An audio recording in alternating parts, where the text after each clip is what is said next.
can you guys tell me a little bit about the inception of this idea? Okay. Well, it all started, I guess it kind of came from some of the sort of more horrific news stories that have come out in the last few years, but the one that really got me, because this is, a few years back now, so it was before Newtown, before some of the really horrific things that have recently happened.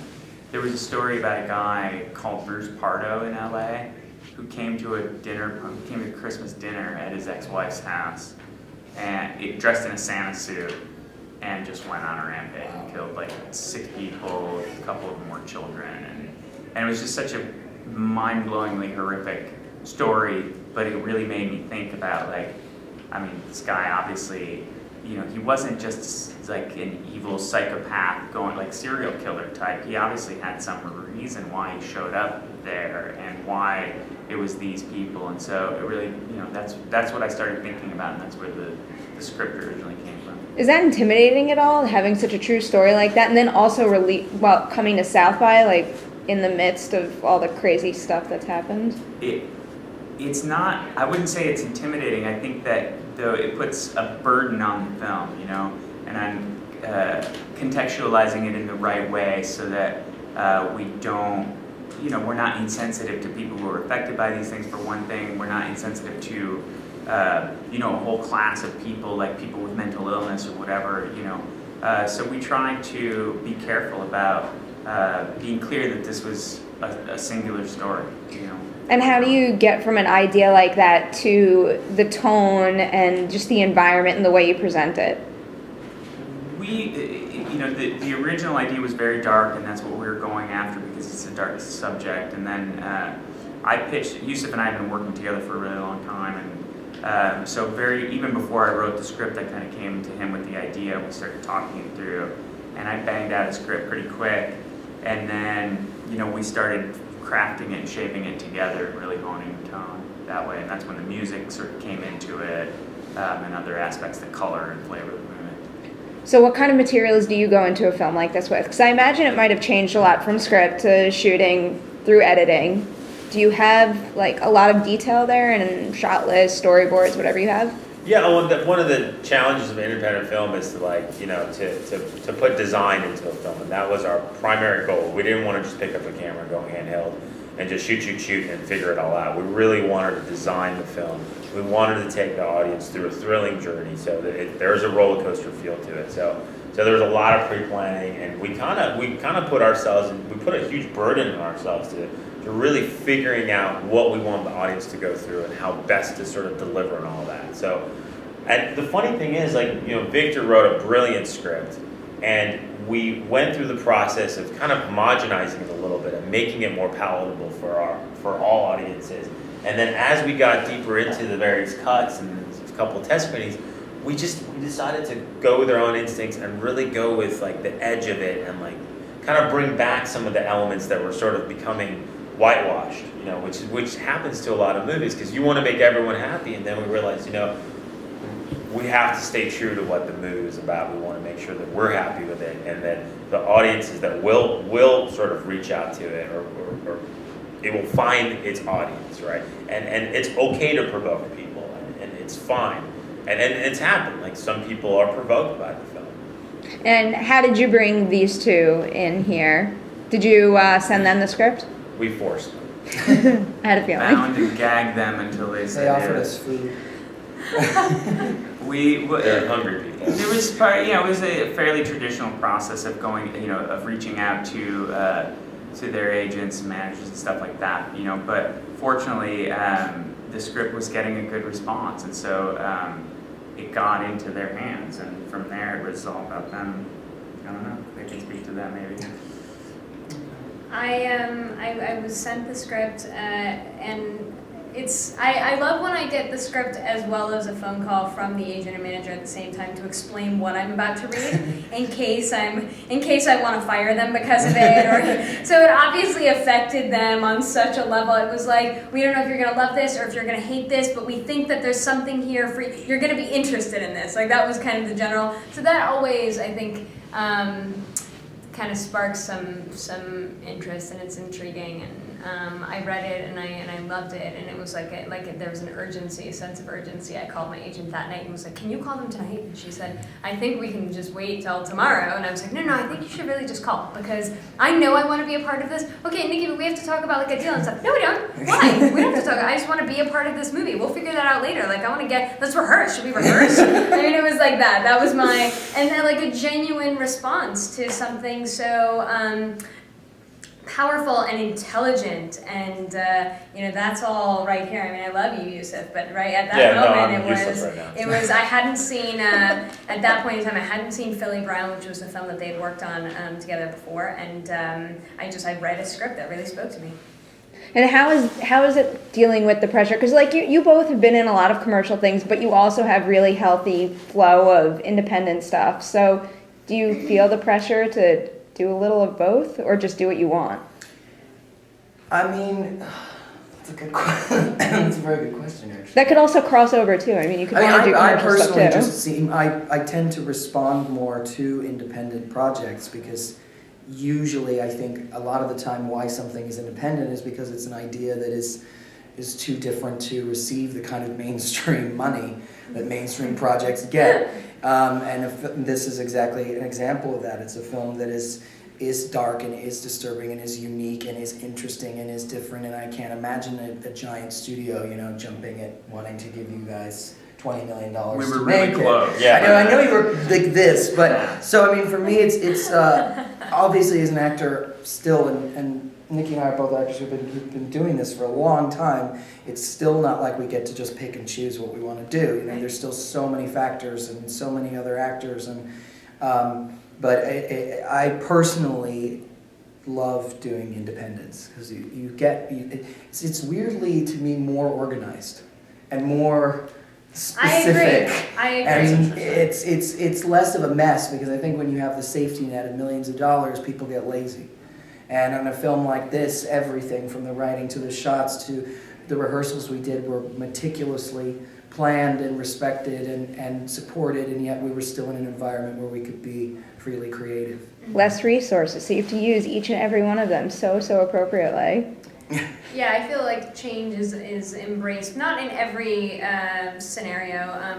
For example, I hope this doesn't upset you when I say this, but Victor was very specific about his writing, and we didn't go into a situation where it was like, yeah, whatever you guys feel, just go say whatever you want. Do whatever you want. And there are great directors, by the way, that I've worked with that have that approach to things, but these guys had a vision, which is something I very much respect, and that kind of structure I actually feel like I work very well in, and it's not that I don't challenge that at times or say, hey, can we maybe talk about this or work on this? I mean, a few scenes I said, like, what about this dialogue here? Is there anything we can maybe, so it's not like there was no room to wiggle and play. I mean, they're very open, and there's a mutual respect and admiration, I feel. So in that sense, we collaborated really well. But independent films have this kind of bizarre sense of, I guess it's kind of like survival. Like, you have this much time. This is what we have to accomplish. If I have a question, it doesn't have to go through 40 people to get an answer. It's like, here's where you go. And we're going to come to some kind of conclusion because you got 5 minutes. And I like that. I work well under that kind of pressure. Do you guys feel that pressure too? Like, you have your script and the image you want to achieve, but are there times when you're like, we can't do this because we don't have the time or the money and have to compensate? Never. That never Step of the way. Oh, God. Literally at every step of the way. We have little heartbreaks almost like hourly, Like even in the final stages of color correct, we just didn't have enough time.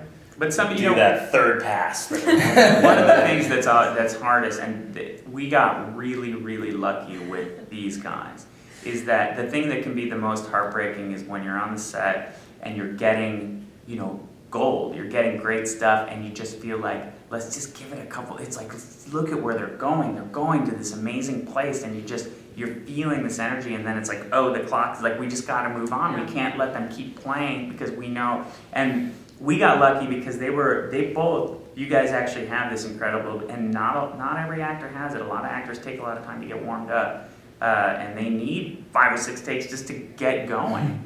If we were in that situation with these guys, we would have been really screwed.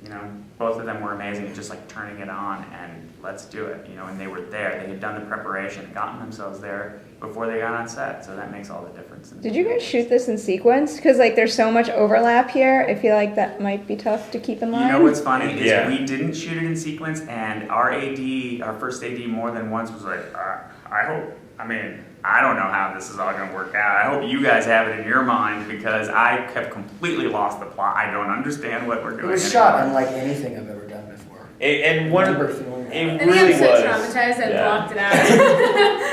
I don't know. We were actually really severely upended the schedule a few times over because we really wanted to work with all of these actors.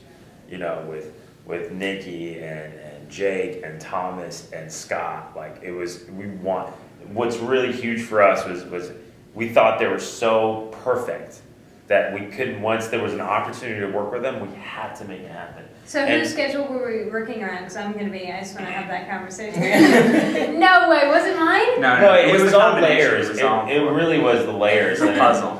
Yeah, it was a puzzle because we had to That's how you know, on an it always independent is. film, if you want to go one area and then shoot it out and then leave, but we couldn't do that because you had Thomas for these days and you had Scott for those days, and Scott his schedule was really Yeah, he tight had too. two Yeah, it was television Scott's then- fault. What are you talking It was all about? Scott's It fault. was Scott. It was Come on. not but- Scott. But the cool thing is, like, Scott had 2 TV shows, but he was like, if you guys are game to figuring this out, I'm gonna do this project. And most people wouldn't take on 2 TV shows and an independent film in between. Like every 4th day, we kind of squeezed them in. So there was an energy and an independent spirit and a passion to do the project. And we're you know, forget it. Let's upend the schedule. Let's just do it. And we did it. And speaking of the schedule from your perspective, like what do you guys have to do to get in the right place at the right time? Do you have something you do to prepare for any scene, or do you just like read through it and make sure you know what you're doing? You mean like a ritual dance? Like Exactly. No, Thanks. I won't expose you in that way. I have a different process on every role, on every project. I think probably most actors do. On this, it was just we'd spoken so much about my character and sort of my whole goal with my role was to find a story within him, because he is so much just an angry voice in this film that I've told Nikki that my fear was that I would just be screaming the whole way through. And so that was the most crucial thing to me, was to find moments that were gentle, moments that were friendly, moments that were vicious, you know, to really try and make him layered and interesting as it went along. So really it was just per scene kind of trying to think about how aggressive and how kind on different levels I was being, you know. How do you approach that too? Because we kind of learn about him as we go along, but you know, having read the script, you know exactly where he is at every point. Are you thinking about that, or are you just thinking from like audience perspective? No, I mean, it was, and it's with Victor's writing and everything, it was always very, very meticulously psychologically reasonable. Like, you know, all the moments, like basically my evolution is Jim's evolution. So I just had to pay attention to what was going on in him throughout the story, and then try and mirror the reasons behind why he was reacting the way he was at different times. So yeah, I didn't really think about the audience perspective necessarily. I tried to think about the reality of their bond and their link, and then really it's only the scenes with the kids that was kind of, we had to figure out the just actual version of the character, which was the hardest part for me, because I'd sort of made him so intrinsically bound in my mind with Jim. Was that uncomfortable at all? Because like we have a lot of kids here seeing some I mean, I was hoping that like maybe it was Let me just tell a you single something. on them where they're not seeing anything. Well, we shot a lot of even worse stuff, I feel like, that is not, I mean, it sort of, the scene was more of a scene with the dialogue that I was saying to these kids, and I'll never forget when I read the script and I met these guys. We're sitting there, it was like the first meeting, I think. I said, so now I just want to ask, of course, you're going to have the children in one area, you'll film them, and then you'll shoot me, and then you'll cut it together. And they're like, no, it's going to be one wide rotating shot with you circling the kid. I'm like, okay, this is going to be interesting. But they were great. I mean, and I was, you know, we were kid actors, and I was never disturbed by anything I did as a kid actor, like filming wise, and I don't think they were at all. No, They had a so great proud. time. They were pros. They were really old happy. souls. Yeah. And now to wrap up, can you guys tell me a little bit about approaching this in a way, like, you guys treat an audience like they're very smart people. You give people room to breathe and interpret this how they want. Is that the goal? Are you comfortable with that? Are you afraid people are gonna, figure out the wrong ending or get lost at all? That was always the challenge. I mean, in the many different cuts and test screenings and just, how much do we give away, how much we don't give away, and the end of it is we wanted to set out to make a horrific thriller, right? And we wanted to just give the audience just enough to keep them going to the next step. And hopefully, we did something that the movie is a bit of a mind F, right? So that's just what it is. And we wanted to bait the audience enough and sort of play with their heads, play with their expectations. Like, when do we reveal? I don't want to give anything away, but there's certain reveals that happen that, audiences might expect that, oh, the movie's about this. And then that's easily given away in the first act. So they're like, oh, the movie's not about that. So we always wanted to keep everyone guessing, hopefully until the last shot of the movie, which is the big reveal. And that We was find set out we up. were all dead Yes. all along. It was all the Wait, is that not the It was end? not. Oh, that's what I thought about. No, one of the interesting things in the process though is we showed, we as filmmakers like to show the movie, at each step to trusted friends and people that we bring in just to get a sense of where we're at because we start losing perspective. And one of the things we found was an incredible variability in how much, in the things people were picking up on, the things people were getting, and like smart people that just were like, no, I didn't get that, and other people that were like, no, I totally got every single point. And I think, at a certain point, we just had to be okay with that. That is part of what the movie going experience is. Everyone gets something a little bit different based on their own experience. Yeah, it's. I think people are incredibly entertained, but people are also provoked, and it's a challenging movie. It makes you think, and not everyone wants to go into a movie to think, especially a thriller. You kind of want to go and experience. So ideally, we're making a film that people will experience and also think and also get horrified with. I mean, that was the goal.